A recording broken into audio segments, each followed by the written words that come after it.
Hi, in the previous video on arithmetic sequence, we have seen the recursive formula to determine the nth term of an arithmetic sequence. In this video, we will see what is an explicit formula and how do we find the general term of an arithmetic sequence using the explicit formula.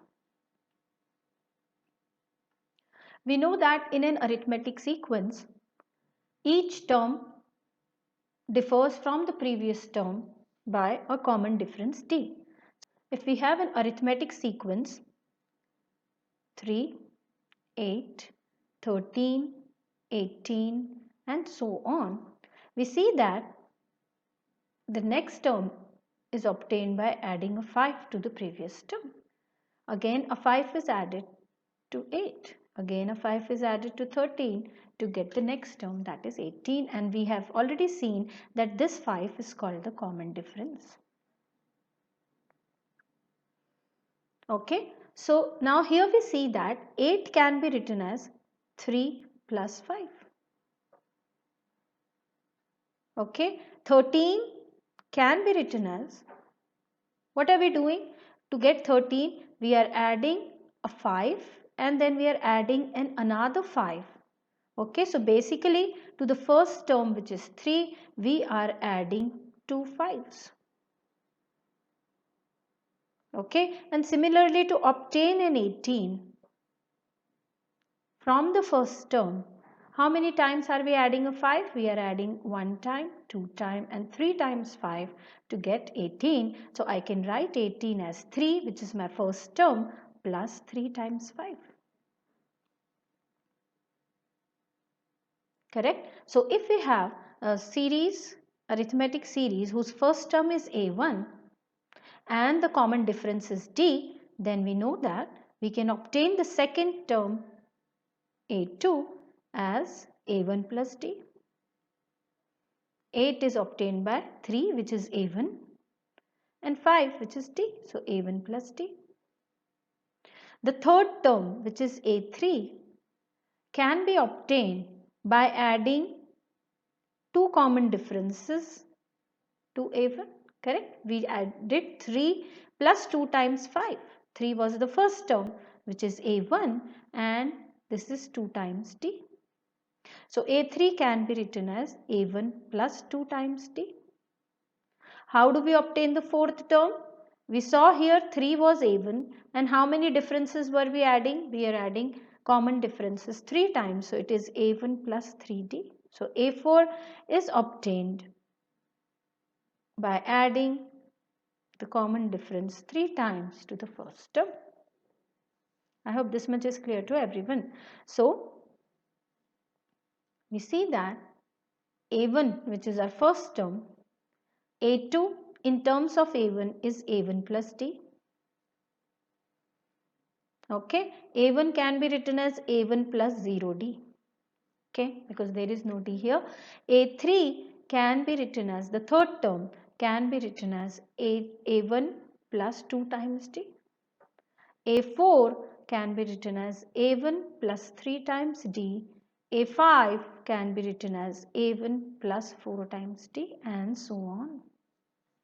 Let us observe all of them. And what do we see? We see that the coefficient of d is always 1 less than the position of the term. The position of the term here is 1 and the coefficient is 1 less than 1, which is 0.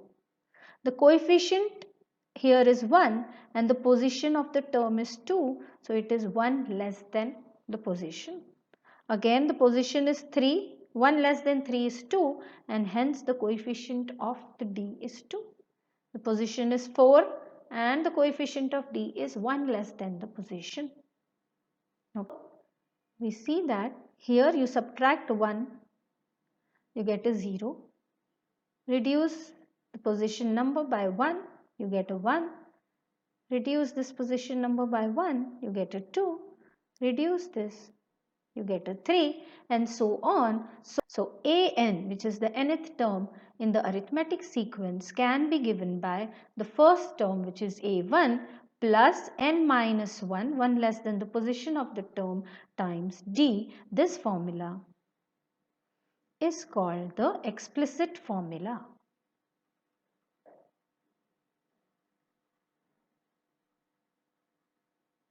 Okay, and an is called the general or the nth term. This expression is to find the nth term of a sequence. I hope this much is clear to everyone. Now let us see an example. The sequence given is say 1, 5, 9, 13, 17 and so on. We have to find the 50th term in the sequence. Now, we look at the sequence and we see that the common difference is 4. Okay, common difference is always obtained by subtracting the second term from the first term from the second term. Sorry. So the second term is 5. 5 minus 1 gives you 4. Okay. The first term a1 is 1. What do we have to find? We have to find the 50th term. So basically a50 we have to find out. What does our explicit formula says? That a50 should be equal to a1 plus 1 less than the position of the term. 1 less than the position is 50 minus 1 times d, which is a of 50 is nothing but the first term plus 49d. a1 is 1, 49 times 4, which gives you 1 plus 196, which gives you 197. So we are able to figure out any term in this arithmetic sequence if we know a1, that's the first term, and if we know the common difference and the position, which term you have to figure out. Okay, so the explicit formula is a very powerful formula which can be used to determine any term in the sequence. In our next video, we will solve some questions on arithmetic sequence using explicit formula. If you have any doubts in this video, you can send me an email at kirti.mathacademy@gmail.com. This is my YouTube channel Mathacademy. If you have liked my video, please don't forget to like, share and subscribe. Thank you.